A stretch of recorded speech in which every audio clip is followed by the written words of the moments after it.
Continuando con el tema de la torsión, vamos a mirar ahora un poquito más en detalle los esfuerzos y deformaciones unitarias en cortante puro. Recordemos que una barra de sección circular sometida a un momento torsor sufre en las secciones esfuerzos cortantes solamente, no hay esfuerzos normales. Y a estos esfuerzos cortantes en la sección transversal corresponden unos esfuerzos longitudinales por lo que conocemos de la reciprocidad de los esfuerzos cortantes en planos perpendiculares. Entonces, si observamos un elemento como este en la superficie de la estructura, tenemos estos esfuerzos cortantes con estos sentidos, para este sentido del momento torsor. Y entonces, si sacamos de acá ese elemento de esfuerzo con un espesor pequeño pero constante en todo el elemento y lo desenrollamos, entonces tendríamos aquí este elemento con este espesor pequeño, con los esfuerzos que acabamos de mencionar, esfuerzos cortantes. No hay esfuerzos normales, ya lo dijimos, es cortante puro. Nos interesa ver qué pasa en una sección inclinada, en un plano inclinado, cuya normal forma un ángulo, un cierto ángulo que llamamos θ con el eje X. Y entonces mostramos aquí ese elemento recortado, es un prisma triangular. Aquí tenemos en esta cara tau, aquí también, y aquí entonces se presentan un esfuerzo normal y un esfuerzo cortante que le llamamos sigma sub θ y tau sub θ porque precisamente corresponden a este plano cuya normal forma un ángulo θ con el eje X. Bueno, esto constituye un cuerpo en equilibrio porque es extraído de un cuerpo en equilibrio. Y entonces vamos a establecer las ecuaciones de equilibrio. Por supuesto que hay que establecerlas entre fuerzas, no entre esfuerzos. Y para eso entonces buscamos las resultantes de esos esfuerzos que acabamos de indicar aquí en sus respectivas caras. Y entonces en esta cara tenemos esta distancia por el espesor. Y la vamos a llamar A sub 0. Por tanto, aquí tendríamos A sub 0 tangente de θ y aquí tendríamos A sub 0 sobre coseno de θ. Entonces las resultantes de esos esfuerzos, todos en sus respectivos planos, son estas: tau A sub 0, aquí tau A sub 0 tangente θ, etc. Y para encontrar entonces lo que estamos desconociendo, que son el esfuerzo cortante y el esfuerzo normal nuevos por este plano, entonces tomamos sumatoria de fuerzas. Para facilitarnos el trabajo tomamos sumatoria de fuerzas paralelas a sigma θ y ahí no entra esta. Y luego tomamos sumatoria de fuerzas perpendiculares a sigma θ, entonces no entra esta. Y entonces con esas dos ecuaciones encontramos por un lado sigma θ y nos da esta expresión. Y con la otra encontramos tau sub θ y nos da esta expresión. Recuerden de la trigonometría que esto es tau seno 2θ y esto sería tau coseno 2θ. Son estos valores finalmente. Ahora, aquí ¿qué nos interesa? Nos interesa encontrar de estos infinitos valores que se presentan en los infinitos planos que se pueden trazar por aquí, el máximo y el mínimo. ¿Qué hacemos? Pues derivamos respecto de θ e igualamos a 0. Y entonces nos da esta expresión. Quiere decir que coseno 2θ tiene que ser 0. Y eso se presenta para 2θ igual 90 grados y 2θ igual a menos 90 grados. Por tanto, θ vale de esta expresión más 45 grados y menos 45 grados. Entonces, reemplazado este valor aquí, Para más 45 grados obtenemos que sigma máximo es tau, y para menos 45 grados nos da que sigma mínimo es menos tau, que es lo que tenemos acá. Estos son los esfuerzos cortantes, perdón, esfuerzos normales máximo y mínimo en ese elemento, en los infinitos valores que hay allí. Muy bien, ahora veamos cuáles son los esfuerzos cortantes correspondientes. Primero para este, entonces θ igual 45 grados, si venimos a la expresión del cortante, nos da θ coseno de 90 grados, quiere decir 0. Y para menos 45 grados, nos vuelve a dar 0, coseno de menos 90 grados. Es decir, que en los planos donde se presentan esfuerzos normales máximo y mínimo no hay esfuerzos cortantes, y tendríamos para este caso del momento torsor actuando así, tendríamos que estas serían las direcciones, los sentidos del esfuerzo máximo de tracción y del esfuerzo mínimo de tracción, el esfuerzo mínimo, y esto es compresión, por supuesto. Muy bien, entonces fíjense que si nosotros observamos la superficie de este elemento, vamos a tener unas trayectorias de tracción, unas hélices, unas curvas en hélice que están a 45 grados, y perpendicularmente a ellas hay unas trayectorias de compresión de la misma magnitud. Ambos tienen la magnitud tau, pero son esfuerzos normales. Entonces, esto lo hemos dibujado aquí. Las trayectorias azules son tracción, las trayectorias rojas son compresión. Bueno, esto que acabamos de ver aquí, hay un modelo clásico para mostrarlo, como un material que sea no muy resistente a la tracción falla por acá cuando está sometido a un momento torsor, y falla según una línea de 45 grados. Es un ejemplo ya clásico que acá lo traemos a colación, y es, por ejemplo, esta tiza.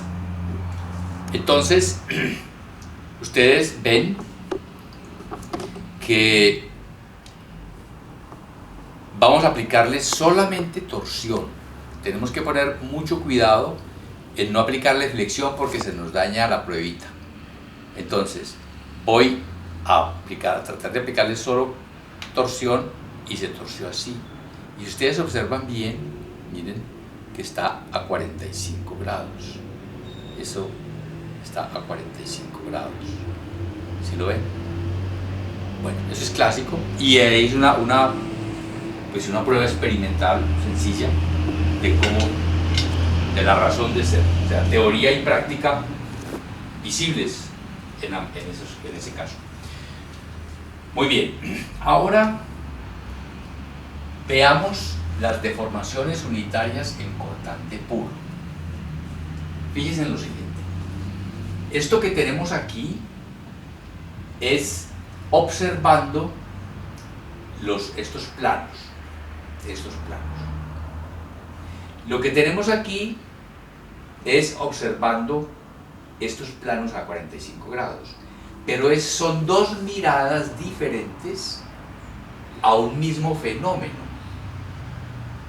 Esta barra se deforma de una sola manera, y entonces, por ejemplo, si aquí aumentan estas longitudes en el sentido del esfuerzo normal, va a ser lo mismo mirado por acá o mirado por acá. Y esa circunstancia la aprovechamos entonces para relacionar esto que tiene relación directa con el esfuerzo, con el módulo de elasticidad, porque son esfuerzos normales, y esto que tiene relación directa con el módulo de rigidez G, porque son esfuerzos cortantes. Entonces aquí tenemos esto. Esta es la deformación de cortante, y la diagonal de este cuadrado, si lo tomamos como cuadrado, sería esto, sería el valor final de esa diagonal. Y entonces, por la ley del paralelogramo lo podemos calcular, sabiendo que esto es gamma, por supuesto, y calculamos y expresamos entonces esa longitud en función de la deformación unitaria de cortante. Por otro lado, esa diagonal, sometida a esfuerzos normales, la podemos calcular también de la siguiente manera.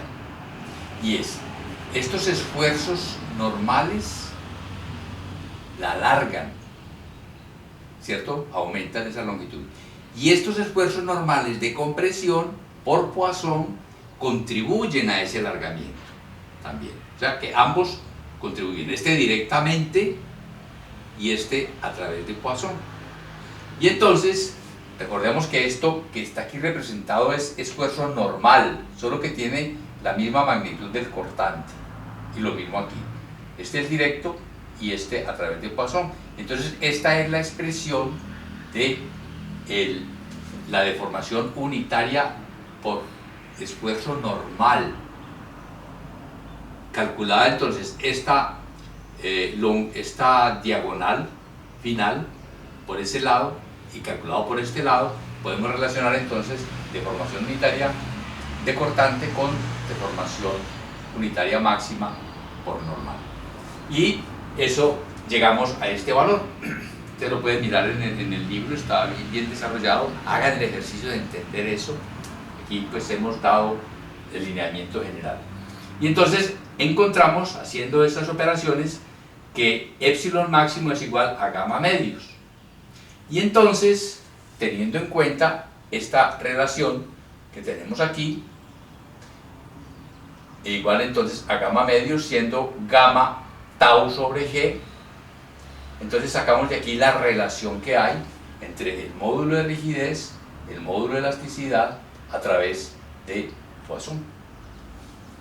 Muy bien, vamos a hacer entonces un par de ejercicios para ilustrar lo que acabamos de ver. Nos dicen en el ejercicio 351 que tenemos un tubo de aluminio de módulo de rigidez y le aplican un par T, no nos dicen cuánto vale. El diámetro exterior es de 4 pulgadas, el interior es de 2 pulgadas de ese tubo. Y entonces nos dicen que en el proceso de aplicación de ese par torsor encontraron que la deformación por unidad de longitud, o sea lo que hemos llamado teta, es 0,54 grados por pie. Y entonces nos preguntan que cuánto vale el esfuerzo normal máximo en el tubo. Y también cuánto vale el momento torsor que causó esa deformación angular. Entonces, nosotros tenemos que el esfuerzo máximo vale tau máximo. ¿Y dónde es tau máximo? Pues es en la superficie, ¿no? La parte exterior del tubo. Y esto lo sabemos por lo que acabamos de ver aquí, ¿no? Y entonces también tenemos una formulita en donde el tau máximo vale G por R por teta. Esto es conocido, esto es conocido y esto es conocido. Pero ojo, recuerden que teta está en radianes por unidad de longitud. Entonces aquí tenemos ya G, tenemos R exterior y aquí tenemos entonces 0.54 grados por pie entre 12 para que sea por pulgada y reducido entonces a radianes. Y eso nos da que sigma máximo es 6.280 libras sobre pulgada cuadrada. Ahora nosotros tenemos también que el tau máximo lo podemos calcular con la función, con la fórmula de la torsión, recuerden. Y entonces de aquí conocemos todo excepto T y podemos despejar T. Entonces T sería 6.280, bueno, lo que se puede, sale de allí con el momento polar de inercia de una sección tubular, etcétera. Saben ustedes cómo hacerlo ya, y nos dio que entonces el momento torsor que produce ese cambio de ángulo por unidad de longitud es de 74.000 libras pulgada. Vamos ahora al siguiente ejercicio, que es el 354. ¿Qué ocurre aquí? Aplican un par de torsión de 500 newtons metro. Fíjense que este par tiene, aquí es positivo, regla de la mano derecha. El par que tenemos aquí es negativo. Bueno, entonces nos dicen que hay un deformímetro que adhirieron a la superficie del cilindro en este sentido. Y claro, este sentido es tracción, ¿no? Es tracción, porque estas curvas aquí se invierten, porque invertimos el sentido del momento torsor. O sea que esto que era compresión, la roja, es ahora tracción, en este caso. Y por eso entonces el deformímetro va en este sentido. Muy bien, entonces nos dicen que además el diámetro de la sección transversal es de 50 milímetros y que el deformímetro dio un dato, y es que el épsilon en este sentido es de 339 por 10 a la menos 6. Ahora, el épsilon en ese sentido pues es el épsilon máximo, porque lo está midiendo y es lo que está ocurriendo aquí. O sea, es el épsilon